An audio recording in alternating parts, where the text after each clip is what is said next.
You know, there are a lot of hot button issues which have impacted the lives of so many here who live in Lethbridge. Today we're going to chat with the Mayor of Lethbridge, Blaine Hyggen, to discuss some of those very important issues. Mayor Hyggen, welcome back to Bridge City News. Thank you, Al.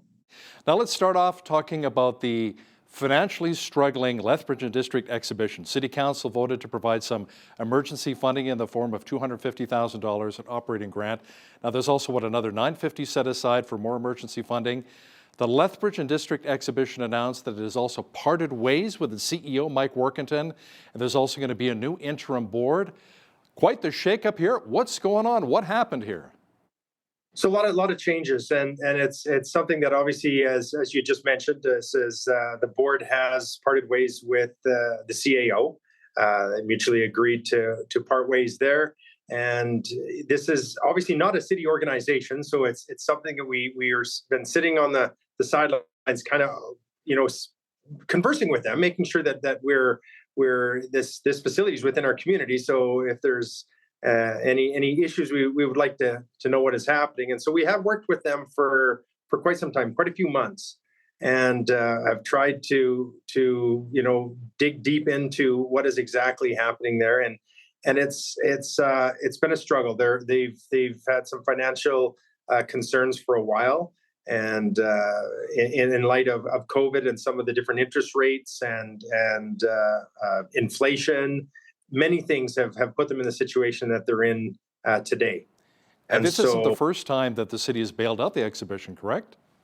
That's correct. And you know what? I was talking with our scholar, I'll call her, and that's our historian on council, Belinda Croson, and she has told me that there's been numerous times over the past that this has happened, and we're talking going back many years, because it's 127 years, right? So there has been other times. So how much did it hurt that the province declined to help out with over $1 million in emergency funding to help support the Agri-Food Hub and Trade Center? I mean, you were going to match it as long as the province helped out as well, right?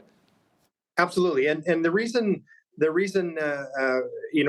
decided to opt out on that is they found that they were concerned with the business plan that they had.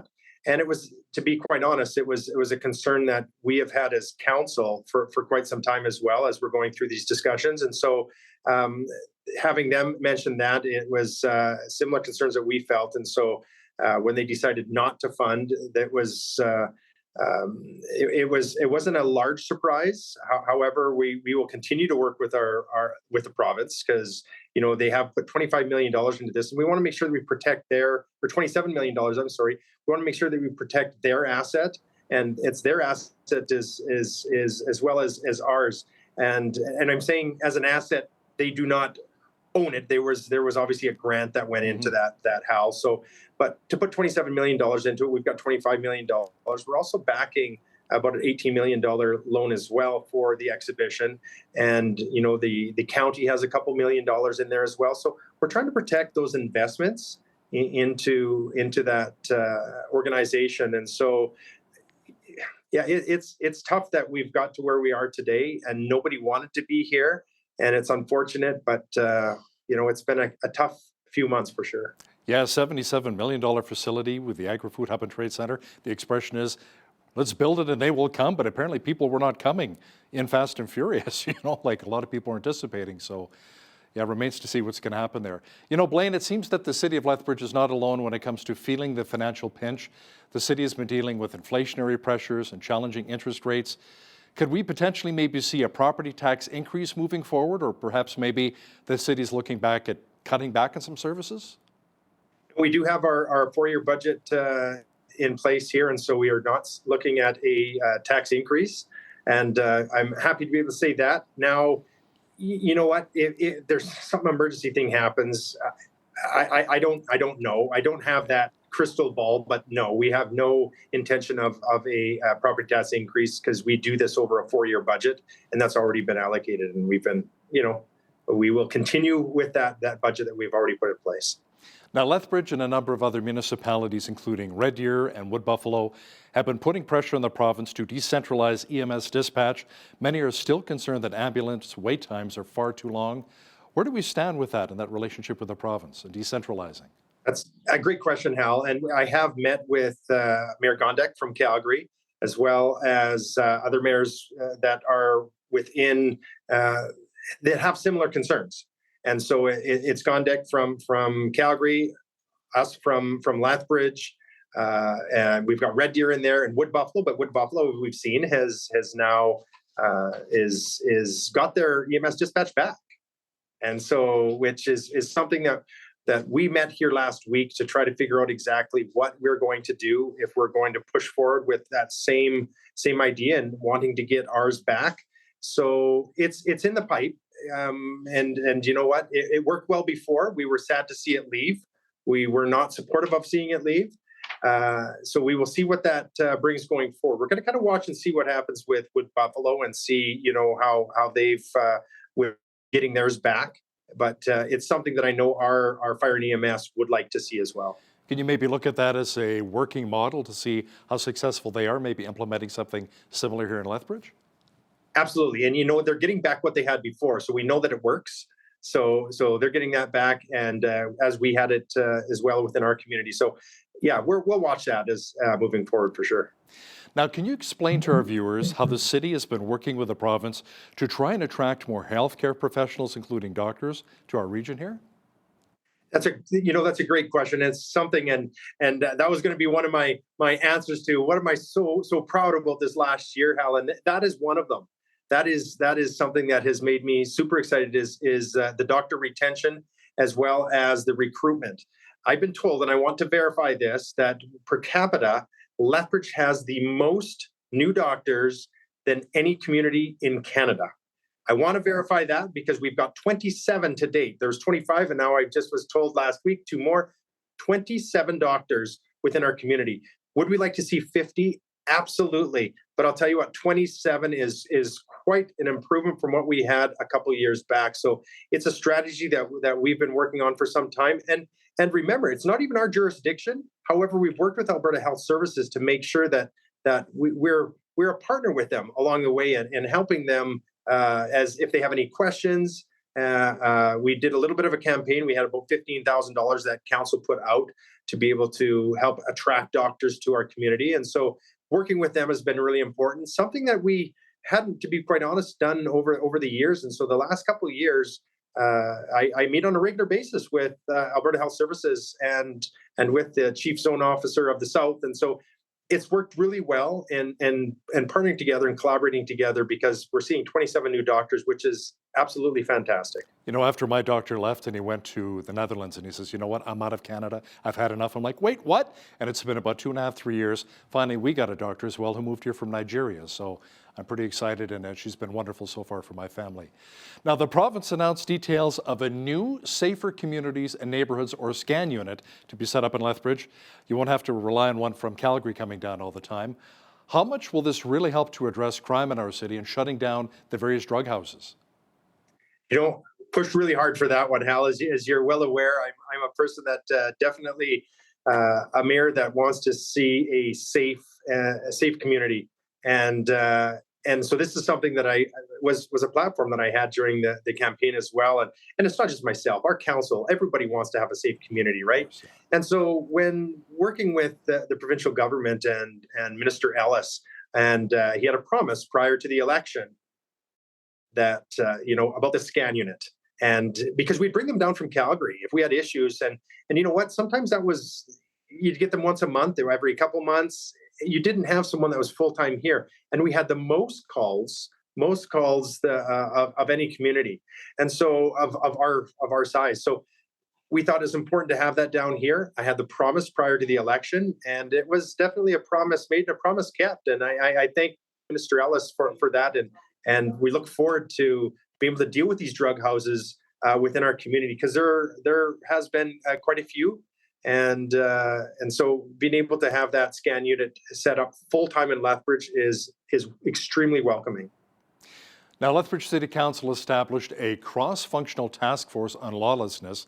How did it go after the initial meeting of the Downtown Lawlessness Reduction Task Force last month? Well, initial meeting and 4 since then, if you can believe it, Hal. This is how we really want to tackle this. It's been great.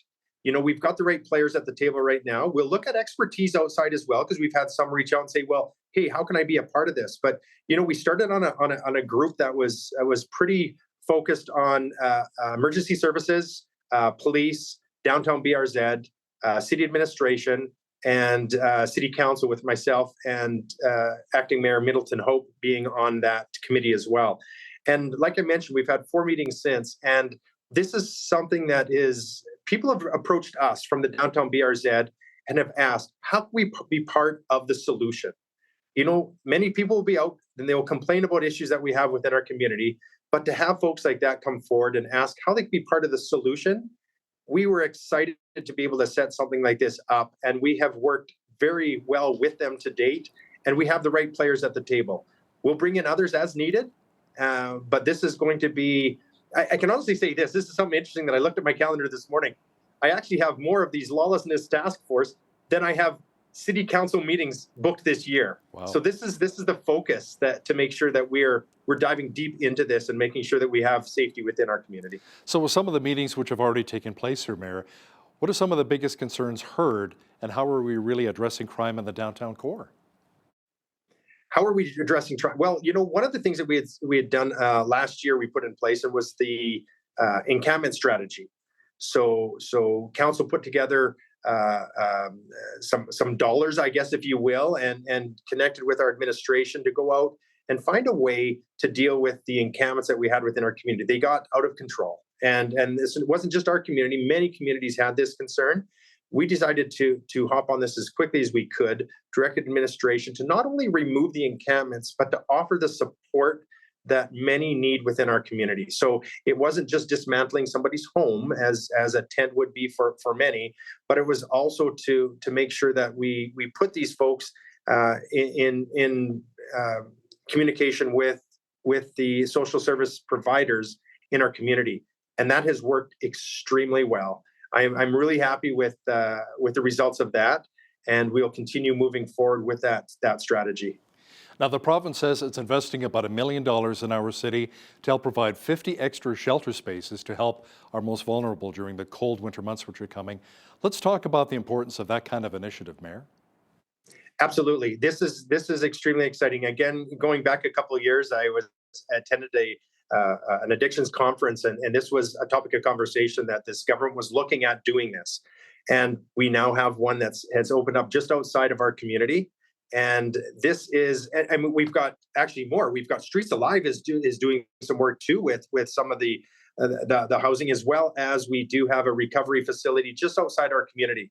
And this is something that has been music to my ears, as everybody deserves a life of sobriety. Sometimes it's a little more difficult to get to that point, and the different support services that are needed, but we need to meet those folks where they are. And some may need it for 2 weeks, some may need it for a month, some may need it for 6 months. But to have no charge, this is zero charge, where anybody in Alberta can get recovery, treatment recovery, with picking up the phone or having somebody connect them with those services. And so this is extremely welcoming. I believe we're almost at capacity. And I say we, this is the province, but I'm excited to talk about this from a city level.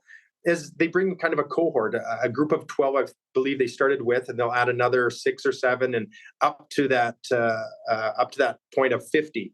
And so they work together. And from that point forward, it's my understanding now that Streets Alive will help as they integrate into our community with some housing, et cetera. So we've got some great providers within our community, and that are working and collaborating with these services, and so to get the support service needed. I want to touch base on one other thing, how when it comes to permanent supportive housing, as part of this strategy, and Lethbridge Housing has been the organization to move this forward as a community-based organization. So that particular building should be done here at the end of next year, and will help support up to 40 individuals that need permanent support, possibly for the rest of their lives. But these are some of the folks that are on our streets today. So that is why this is so exciting, and I'd love to shout it from the rooftops that we're having this permanent supportive housing facility that will be opened up here next year. I'm glad you mentioned Streets Alive earlier. Let's talk about the city's relationship with the Christian organization. There's talk now that Streets Alive needs more permits in its efforts to offer free haircuts, foot washing, and clothing the homeless here in our city. And now Bridge City News chatted with the co-founder of Streets Alive, Kent Kissick, who says all of this should really fall under the original religious permit. Thoughts on that? Actually, that is we have reached out, and I think it's important. Right now, we're going into a SEAB hearing. So what that is we can't speak on that. This isn't a direction of council to do this. This was brought on by complaints out in the community, and it's not asking to get more permits. It's asking to abide by the permit that they had and the zoning that they had. This is what we've been told. Again, as I mentioned, they do incredible work. This is not council wanting to dismantle Streets Alive in any way, shape, or form, because Ken and Julie and the team over there, Cam, all of them do incredible work. I was happy to hear about what they are, the housing that they're going to be able to provide for some of the folks within our community and what they've done to date. Understand, the city of Lethbridge is not against Streets Alive. There's been millions and millions of dollars that council has given out to this organization over the years because we trust this organization. We know they do good work.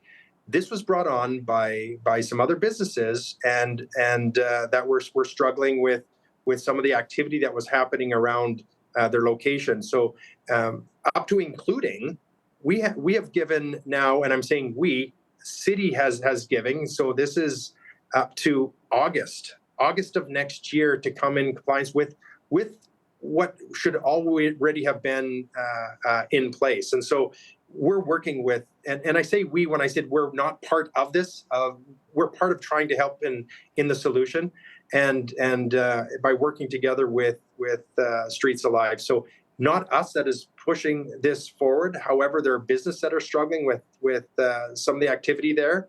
And we just want to make sure that what they're doing fits in line with the zoning that they were given many years ago. Lethbridge Mayor Blaine Hyggen, thanks so much for your time today. Thank you, Hal. Have a great Merry Christmas and a Happy New Year.